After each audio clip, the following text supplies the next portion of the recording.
Olá, estamos de volta com mais um programa História Atual. E hoje eu trago para vocês um programa especial. Talvez todos nós já tenhamos nos debruçado sobre os livros de história do Brasil, especificamente sobre a economia mineira, sobre a extração das minas de ouro nas Minas Gerais. Mas são poucos os que adentraram em tentar entender o processo de exploração do ouro dentro das minas.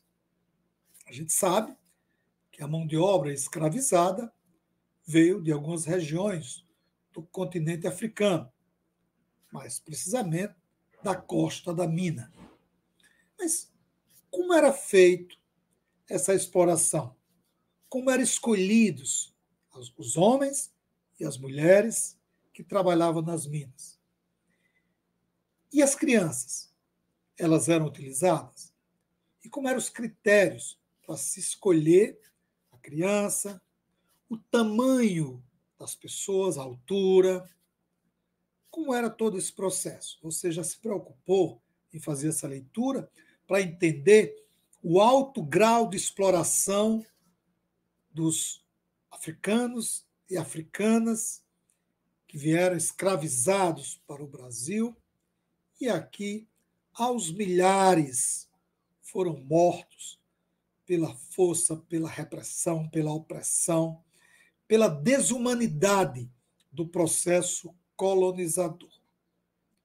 E nós estivemos em Minas Gerais e não poderíamos deixar de visitar Ouro Preto, que é um lugar, um ponto de referência para o turismo no estado de Minas. Visitamos algumas igrejas e percebemos a beleza, a suntuosidade de algumas delas, algumas tendo em suas paredes mais de 300, 400 quilos de ouro espalhado. Igrejas que foram construídas pelo trabalhador, pelo escravizado, e que muitos deles não tinham direito a entrar. Artistas como Aleijadinho, por exemplo, construíram aquelas peças, aquela estrutura monumental, espetacular, mas não podia usufruir do resultado do seu trabalho pela sua condição. Mas, ao adentrar aquelas igrejas e ver aquela beleza, daquele ouro, daquelas artes, eu sempre me perguntava: quanto custou isso? Quem foi explorado para que essas igrejas tivessem tanta riqueza, tanta beleza? Alguém fez o trabalho pesado? Alguém foi explorado? Alguém morreu ou foi morto dentro desse processo de exploração do minério para embelezar essas igrejas? Claro que o ouro das Minas Gerais, eles não foram exclusivamente para as igrejas. Não. Toneladas e mais toneladas de ouro foram para a Europa. Construir palácios e garantir a vida maravilhosa das elites europeias, como Portugal, Espanha, Reino Unido e tantos outros países que foram responsáveis pela colonização e pela exploração do escravizado negro e também do escravizado indígena. E aí nós fomos visitar uma das dezenas minas da região de Ouro Preto, aberta à visitação. E encontramos lá a mina Gege. Fomos muito bem recebidos. Quero aqui agradecer ao guia, o Pedro Mina Gege, professor, pedagogo, muito didático, que nos deu a oportunidade e a autorização para que nós gravássemos dentro da mina e pudéssemos publicar hoje no História Atual. Não saia daí. Em instantes, depois da vinheta, vocês vão ver um processo de exploração dentro de uma mina na cidade de Ouro Preto. Tenho certeza que você vai gostar.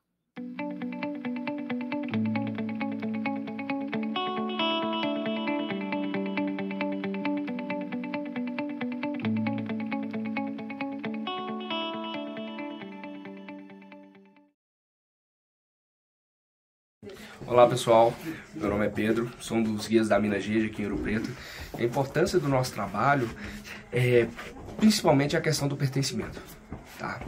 Você ter contato com a sua própria identidade. Hoje as pessoas falam muito em questão de patriotismo e esquece da sua própria história, da onde viemos, o que nos fez chegar até aqui. Então a importância do nosso trabalho primeiro é o pertencimento, com a nossa cultura, com as nossas artes, com as crenças. Então não é só um ponto histórico, mas tocar um pouco na nossa identidade, no nosso ser, né? Então esse trabalho nosso é para que seja essa história esteja viva dentro da gente, como não só como informação, mas como parte do todo dessa construção dos sujeitos. Ó, eles pegavam ouro e botavam tudo aqui. Ele tá num lugar fechado, imagina. Não é que não tá cedo. Eles dormiam. Quem tava trabalhando. Pessoal, todos chegaram? Sim. Vou pedir para que todos fiquem na esquerda, só para o último me ouvir melhor. À esquerda. Esquerda sua. Esquerda sua. Bom, Adriano, meu nome é Pedro, sou um dos guias da mina. Agora vem um passeio prático, onde eu mostro para vocês como era retirado o ouro, como era feita a estrutura da mina e o principal, como a mina funcionava no século XVIII. E no início da explicação eu gosto de enfatizar a importância do africano na nossa região, tá? Os africanos que trabalhavam nas minas, eles saíam de uma região chamada Costa da Mina, que hoje é Benin, Togo, Gana, Congo.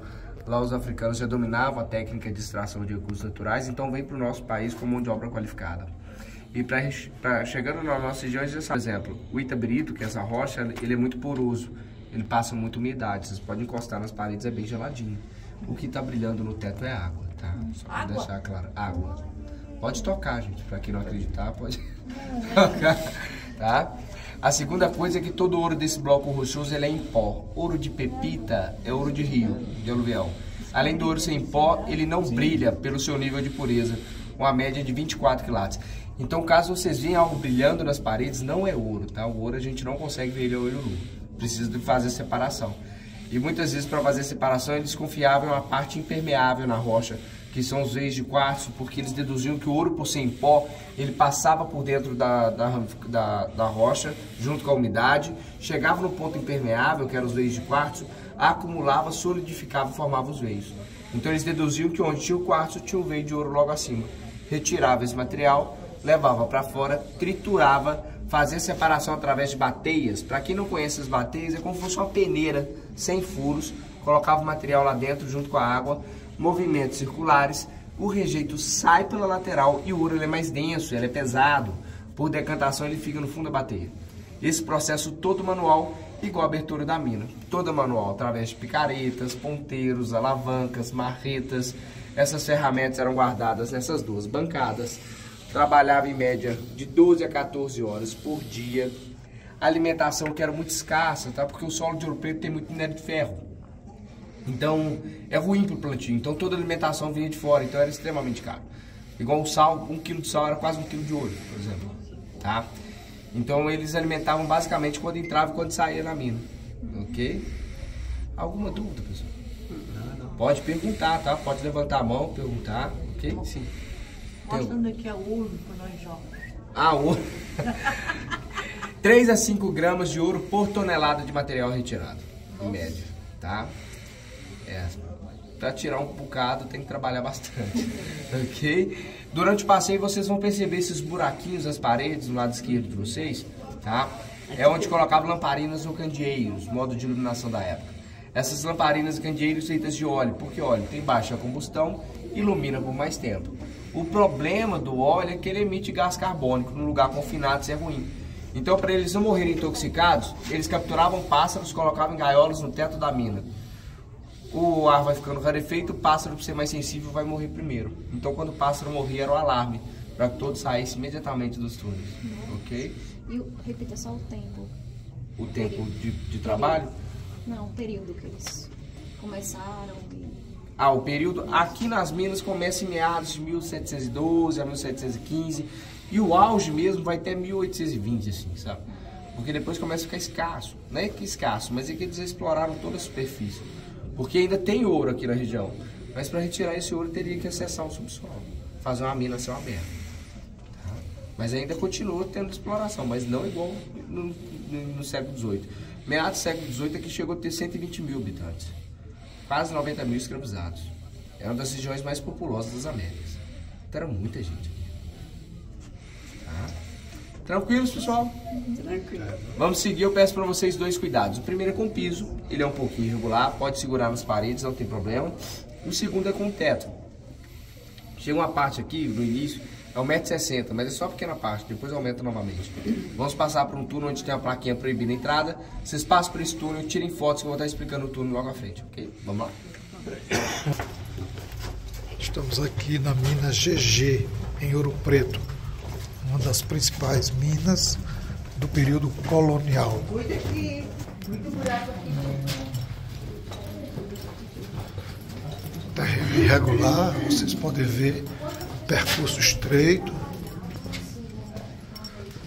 Depende muito do poder aquisitivo do homem. Tá? Se ele tem um poder aquisitivo, ele vai ter mais escravizados. Aqui a gente não tem restrição nenhuma. É até importante, é um processo que valorizamos esse processo. Porque como a gente está aqui há tanto tempo, e tipo assim, o nosso passeio não é só histórico, é um pertencimento cultural também, porque muitas coisas eles se perdem com o tempo, então a gente faz questão de que seja divulgado. A gente apoia toda a divulgação para que esse conteúdo seja mais acessível às pessoas. Muita gente não tem acesso a isso. Eu falo como professor, muitos livros didáticos não abordam a história do jeito que a gente aborda aqui. Então é totalmente diferente. Pessoal, todos chegaram? Sim. Pessoal, todos separaram o túnel à direita, onde tem a plaquinha proibida a entrada. Sim. Pessoal, são 50 metros, quase 50 metros de profundidade, tá? Equivalente a um prédiozinho aí de 17 andares. Oi? Pode filmar. Pode até filmar. E não é totalmente vertical, uma angulação aí de 70 graus. E é o único túnel da mina identificado que desce, tá? Não é comum fazer túneis descendo. E por que ele desce? Reparem nas paredes, vocês vão encontrar essas linhas brancas. São os veios de quartzo, onde eles deduziam que o ouro ficava por cima dele, tá? Então naquele túnel os veios estão descendo. Então eles seguiram literalmente esses veios, aprofundando o túnel, entalhando escadas por todo o trajeto. Porque os escravizados subiam e desciam, se apoiando nessas escadas, carregando o material em bolsas de couro, de alça única, colocadas na testa, chamadas de algibeiras ou gangas, com no mínimo 20 quilos, levando esse material lá para fora. Com o tempo a gente acredita que o túnel foi sendo desativado, por 2 motivos. Primeiro, concentrações de acidentes. Os escravizados bergando pode quebrar um membro, vir a óbito. Então eles tomavam todo cuidado, entre aspas, tá? Para não perder sua mão de obra, porque é uma mão de obra extremamente cara na época. E também o risco de encontrar um lençol freático. Rompendo a barreira do lençol freático, a pressão da água ela é muito alta e podendo alagar a mina e inviabilizar a extração de ouro. Então eles tomavam muito cuidado, além de mineradores, eram excelentes engenheiros civis, tá? Então eles pensavam em toda a estrutura da mina, por exemplo, o teto em arco, o peso do teto distribui pelas paredes, túneis estreitos, porque se alargam demais as paredes, o teto pode fragilizar e ceder. Essas ondulações das paredes funcionam como colunas para sustentar toda a pressão rochosa e também para minimizar os trânsitos, né? Quando tinha uma equipe subindo, outra descendo, encostava entre as ondulações e a outra passava, tá? Também, vocês perceberam que estamos subindo? Tem uma leve rampagem, né? Porque se eles encontram o lençol freático, a água desce por gravidade e não alaga a mina.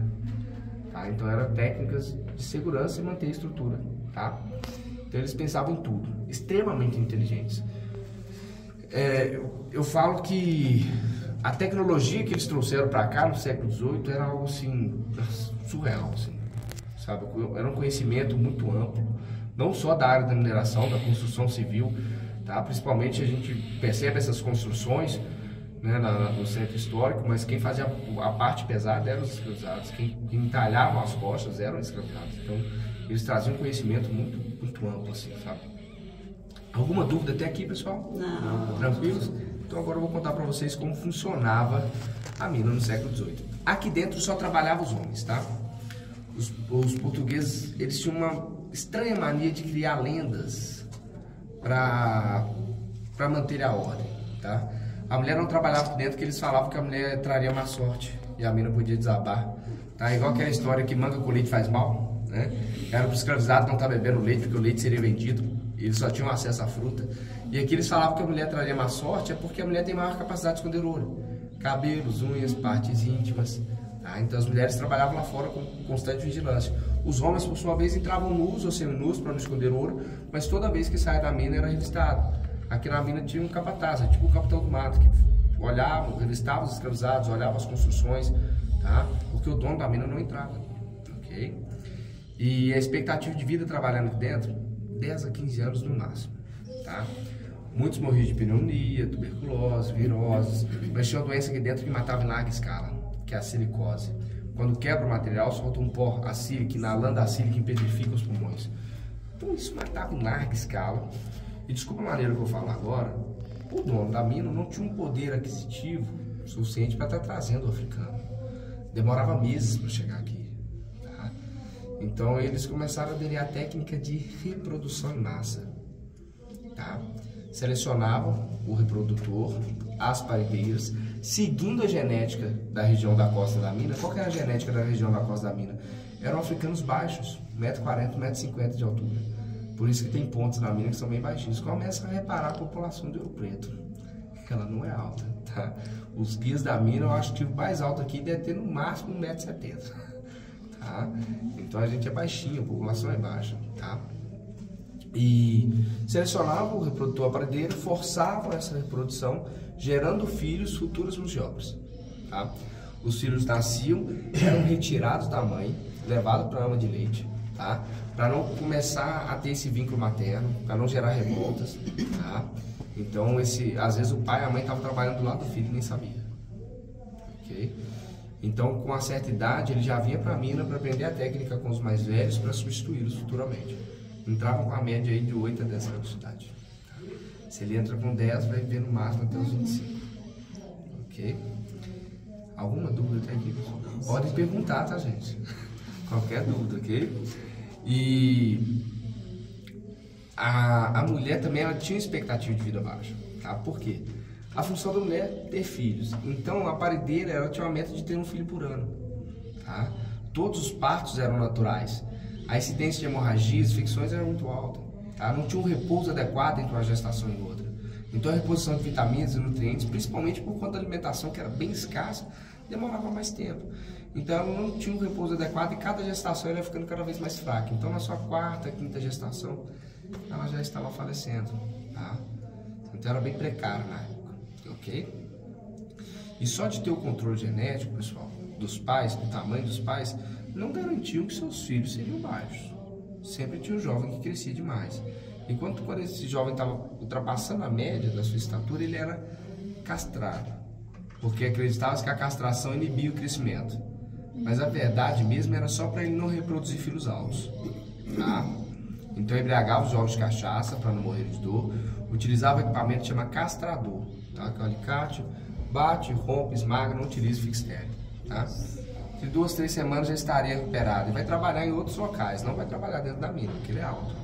Vai trabalhar lá fora, na separação do ouro, vai trabalhar nas construções civis, vai trabalhar nos casarões, acompanhando as sinhazinhas, porque são escravizados que podem acompanhar as sinhazinhas, porque igual minha avó falava, né, não poderiam fazer mal. Fazer mal para eles eram ter relações sexuais, tá? Então era chamado de escravizados coitados, que era impedido do ato do coito. Por isso que eu foco tanto nessa questão cultural, porque o apagamento cultural e identitário ele acontece até hoje. Não era só no século XVIII, quando os africanos vieram para cá.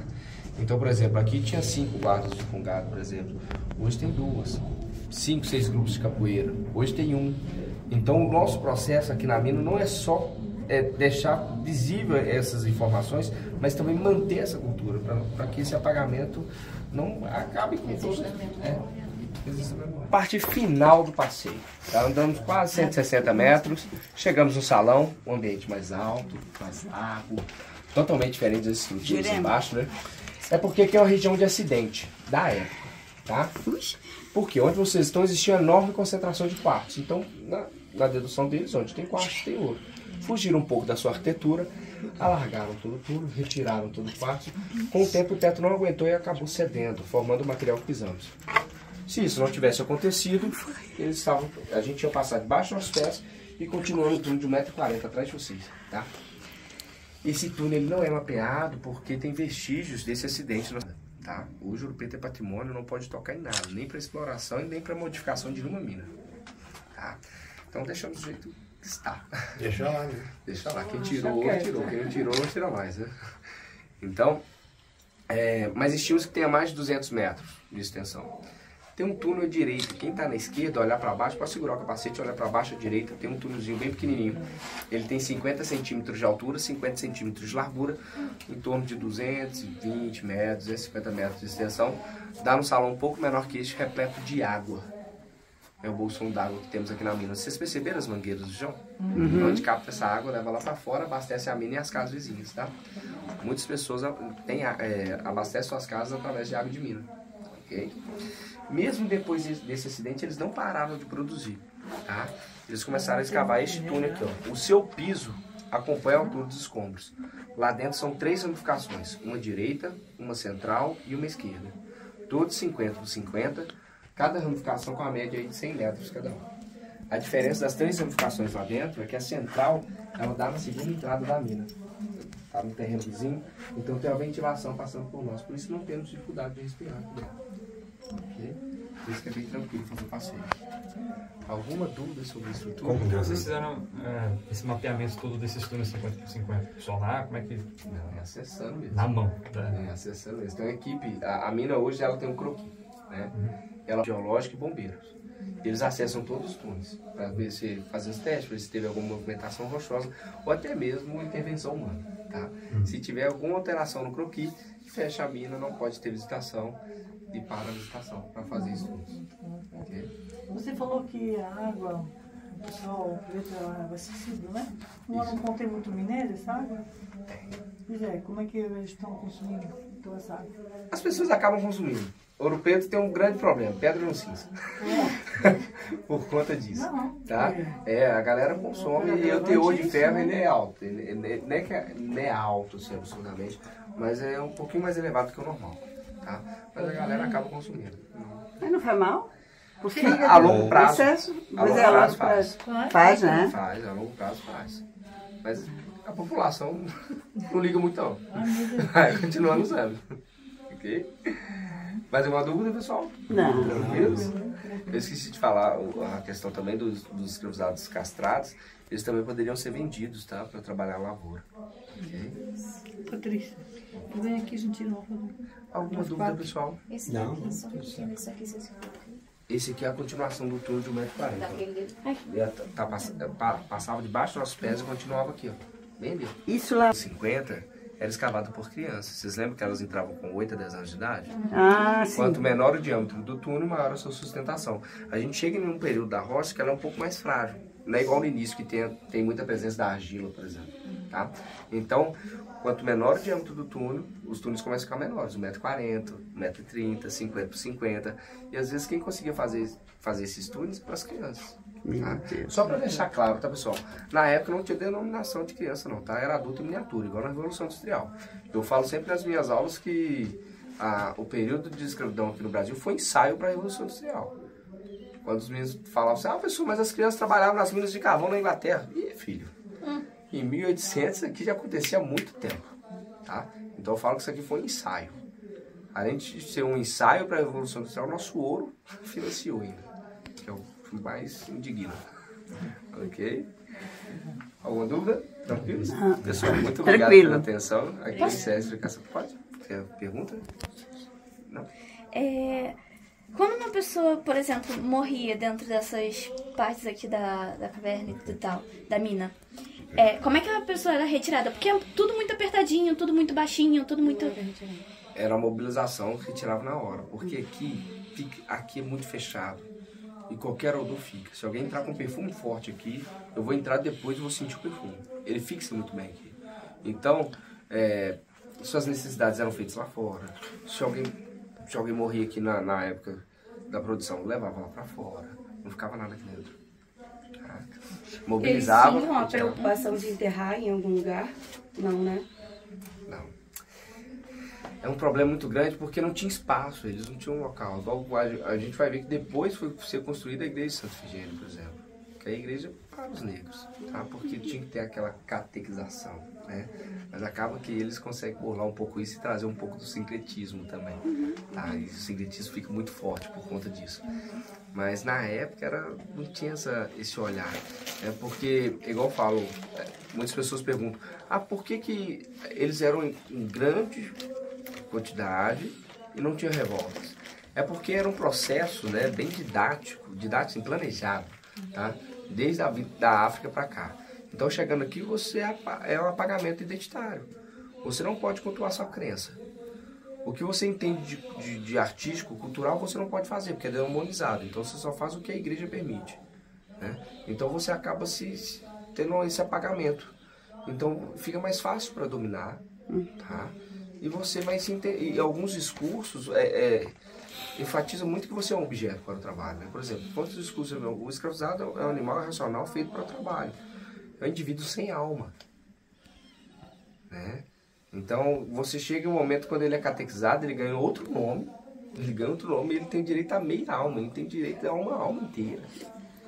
Então, você acaba se sentindo, né, inferiorizado. Então, isso facilita para a dominação. É um dos pontos, né? Okay? Deixa eu te perguntar uma coisa. E aquela expressão de lavei a égua? Lavei a égua, o que acontece? Era o pó do ouro, né? E muitas vezes para fazer o contrabando era colocado no couro do animal. Sim. Então quando chegava um local distante, lavava o couro do animal, por isso que eu lavei a égua. Por isso, quando mas aí eram os escravos que faziam, né? Não. Pode ser também, mas quem fazia muito isso era principalmente os feitores, os donos, para fugir dos impostos de Portugal. Então, tem muita Santa do Pauco, a igreja fazia contrabando também. Tinha muita coisinha aí. E o nome da mina? Oi? Esse nome da mina? Mina Jeje? Jeje é uma língua africana. Tem até um livro lá na recepção que fala sobre a história da língua Jeje no português brasileiro. Tá? É uma língua. Mas tem o povo Jeje na rua também. Tá? Mas o nome mesmo é por causa da língua. Tem registro de quem era essa mina, alguma coisa do tipo? Depois da abolição, Portugal levou quase tudo. E o que ficou, queimou. Então acaba não tendo nada. Nem os documentos dos casarões do centro permaneceram. Porque depois da abolição, isso aqui virou uma cidade fantasma, né? Então depois que Mário de Andrade começa a escrever um pouco sobre aqui, principalmente depois de 1930, né? Então eles escrevem, eles põem Ouro Preto pro mundo. Ouro Preto começa a ter um potencial turístico, então muitas famílias vieram para cá e invadiram as casas do centro. Porque eram casas abandonadas. Então, foi utilizado por uso campeão, né? Então, acabou ficando para eles e depois eles deram um jeito de queimar os documentos para não ter nenhum vestígio. Certinho? Certo. Pessoal, muito obrigado. Agora eu vou deixar vocês retornarem na frente para ver a luz no final do